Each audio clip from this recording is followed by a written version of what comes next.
ಮನೇಲಿ ಯಾವ ವಿಷಯಕ್ಕೆ ನಿಮಗೆ ಅಸಮಾಧಾನ ಅಂತ ಆಗಿದೆ ಲೈಕ್ ಧರ್ಮ ಅವರೇ? ನೀವು ಜಾಸ್ತಿ ಎಕ್ಸ್ಪ್ರೆಸ್ ಮಾಡಿಲ್ಲ ಎಲ್ಲೂ ಕೂಡ. ಯಾವುದೋ ಒಂದು ಪರ್ಟಿಕ್ಯುಲರ್ ವಿಷಯ ಅಥವಾ ವ್ಯಕ್ತಿಯಿಂದ ಸ್ವಲ್ಪ ಅಸಮಾಧಾನ ಆಯಿತು, ಸ್ವಲ್ಪ ನಾನು ಅಂತರ ಕಾಯ್ದುಕೊಂಡೆ ಅನ್ನೋ ಥರ ಅನಿಸಿದೆ? ವ್ಯಕ್ತಿಯಿಂದ ಯಾವತ್ತೂ ಅಸಮಾಧಾನ ಆಗಲಿಲ್ಲ.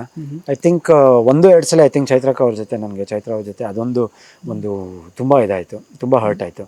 ಯಾಕಂದರೆ ಅವ್ರು ಒಳ್ಳೇದಕ್ಕೆ ನಾನು ಹೇಳಿದ್ದು ಟಾಸ್ಕ್ ಬೇಡ, ಯಾಕಂದ್ರೆ ನೀವು ಇದಾಡಿ, ಈ ಟಾಸ್ಕ್ ಸ್ವಲ್ಪ ಸಿಂಪಲ್ ಆಗಿದೆ, ಇಲ್ಲಿಂದ ಇಲ್ಲಿ ಮಾತ್ರ ಓಡೋದು, ನನಗೆ ಗೊತ್ತಿಲ್ಲ ಮನೆ ಒಳಗೆ ಓಡೋದು, ಅವ್ರಿಗೂ ಗೊತ್ತಿಲ್ಲ, ಅವ್ರ ಕ್ಯಾಪ್ಟನ್ಸಿ ಇಲ್ಲ, ನೀವು ಇದು ಓಡಿ, ನೀವು ಆಡ್ಬಿಡಿ. ಸೊ ದಟ್ ಅವ್ರಿಗೆ ಏಟ್ ಬಿದ್ದಿತ್ತು ಪಾಪ. ನೆಕ್ಸ್ಟ್ ಟಾಸ್ಕು ಏನು ಬರುತ್ತೆ, ಸ್ವಲ್ಪ ಮೇಜರ್ ಬರುತ್ತೆ, ಫಿಸಿಕಲ್ ಇರ್ಬೋದು, ನಾನು ಆಡ್ತೀನಿ ಆ ಟಾಸ್ಕಲ್ಲಿ. ಅಕಸ್ಮಾತ್ ನೀವು ಇದು ಆಡಲಿಲ್ಲ ಅಂದರೆ ಥ್ರೂ ಔಟ್ ನೀವು 3 ಟಾಸ್ಕಲ್ಲೂ ಕಾಣಿಸ್ಕೊಳಲ್ಲ, ನಿಮಗೂ ಆ ಸ್ಕ್ರೀನ್ ಪ್ರೆಸೆನ್ಸೇ ಇರಲ್ಲ. ನಾನು ಒಳ್ಳೇದಕ್ಕೆ ಹೇಳಿದ್ದು, ಬಟ್ ಅವರೆಲ್ಲೋ ನಂದು ಕ್ಯಾಪ್ಟನ್ಸಿ ನಾಮಿನೇಷನ್ ಅಂತ ಬಂದಾಗ ರಪ್ ಅಂತ ತೊಗೊಂಡು ತಿರುಗಿಸ್ಬಿಟ್ರು. ಓಕೆ, ಲೈಕ್ ಅವ್ರಿಗೆ ಇದಿರಲಿಲ್ಲ, ಏನದು ಮುನ್ನುಗ್ಗ ಇದಿರಲಿಲ್ಲ, ಇಲ್ಲ ಇದು ಯಾವುದಪ್ಪ ಇದು, ನಾನು ಒಳ್ಳೇದಕ್ಕಂತ ಇವ್ರು ಒಳ್ಳೇದಕ್ಕೆ ಹೇಳಿದಾಗ ಇವ್ರು ಅಂತ, ಅದಕ್ಕೆ ತುಂಬ ಹಾರ್ಷ್ ಆಗಾಯ್ತು ಒಂಚೂರು ಗಡೆ.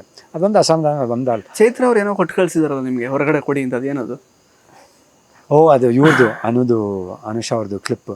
ಹೌದಾ? ಅನುಷಾ ಅವ್ರದ್ದು ಅವ್ರ ಕ್ಲಿಪ್ ಅದು? ಅನುಷಾ ಅವ್ರದ್ದು ಒಂದು ಹೇರ್ ಕ್ಲಿಪ್. ಚೈತ್ರ ಅವ್ರಿಗೆ ಅನುಷಾ ತುಂಬಾ ಕ್ಲೋಸ್ ಆಗಿದೆ, ಲೈಕ್ ತುಂಬಾ like very very very. Anusha ಅವಳು oh my 2 roses, my 2 eyes of big boss house, Dharma and Chaitra ಅಂತ ಹೇಳ್ಕೊಂಡು ಓಡಾಡ್ತಿದ್ರು, ಲೈಕ್ ಆ ಥರ ಹೇಳ್ತಾಯಿದ್ರು. ಸೊ ಅದಕ್ಕೆ ಇವ್ರಿಗೆ ತುಂಬ ಕನೆಕ್ಟ್ ಆದರು. ಚೈತ್ರಕ್ಕ ಅವ್ರ ಜೊತೆ ತುಂಬ ರಾತ್ರಿ ಎಷ್ಟು ಗಂಟೆಗಟ್ಟಲೆ ಕಾಲ ಮಾತಾಡಿದ್ದಾರೆ, ಬೆಳಗಿನ ಜಾವ ಬೆಳಕರಿವರೆಗೂ ಮಾತಾಡಿದ್ದಾರೆ. ಸೊ ಆ ಥರ ಒಂದು ಬಾಂಡಿಂಗ್ ಇತ್ತು. ಸೊ ಅನುಷಾ ಹೋದಾಗ ಅವ್ರಿಗೆ ತುಂಬ ಅಪ್ಸೆಟ್ ಆಗಿತ್ತು. ಅವತ್ತು ನಾನು ಹೋಗ್ತೀನಿ ಅಂತ ಮೋಸ್ಟ್ಲಿ ಚೈತ್ರಕ್ಕೆ ಅನ್ಕೊಂಡಿದ್ರು, ಬಟ್ ಅವತ್ತು ಅನುಷಾ ಹೋಗಿದ್ದು ಅವ್ರು ತುಂಬ ಹರ್ಟ್ ಆಯ್ತು.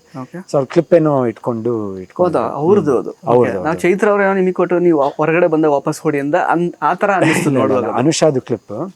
ಸೊ ನೀವು ಅನುಷಾನ ಮೀಟ್ ಮಾಡಿದಾಗ ಈ ಕ್ಲಿಪ್ನ ಕೊಡಿ ಅವ್ರಿಗೆ. ಅನುಷಾ ಮೀಟ್ ಮಾಡ್ತೀರಂತ ಗೊತ್ತು ಅವ್ರಿಗೆ? ಸಿಗ್ತೀವಲ್ಲ ಇವಾಗ ಈ ಭರಾಟೆಯಲ್ಲಿ ಯಾವುದೋ ಒಂದಿದ್ರಲ್ಲಿ, ಈ ಇಂಟರ್ವ್ಯೂಸಲ್ಲಿ ಮತ್ತು ಇದರಲ್ಲಿ ಈ ರೀತಿಯಲ್ಲೇ ಸಿಗ್ತೀವಿ. ಕರೆಕ್ಟ್. ಆ್ಯಂಡ್ ಅವರು ಬ್ಯುಸಿ ಇದ್ದಾರೆ ಬಂದಾಗಿಂದ. ಸೊ ಅದೇ ನಾನು ಕೇಳ್ತೀನಿ. ಮಾತಾಡಿದ್ರ ಬಂದ ತಕ್ಷಣ? ಬಂದ ತಕ್ಷಣ ಮಾತಾಡಿಲ್ಲ, ಬಂದ ತಕ್ಷಣ ಸೀದಾ ಹೋಗಿ ಮಾತಾಡಿದ್ರೆ ನಮ್ಮ ತಂದೆ ಹತ್ರನೇ ಮಾತಾಡಿದೆ. ನಾನು ಫೋನ್ ಯೂಸ್ ಮಾಡಿದ್ದೆ ಇವತ್ತು ಬೆಳಗಿಂದ ಸ್ಟಾರ್ಟ್ ಮಾಡಿದ್ದೆ, because of all the interviews. So ಯಾರ ಹತ್ರನೂ ಇನ್ನೂ ಮಾತಾಡಿಲ್ಲ. So I think probably 1 or 2 days ಆದಮೇಲೆ ಫೋನ್ ಮಾಡಿ ಮಾತಾಡಿದೆ.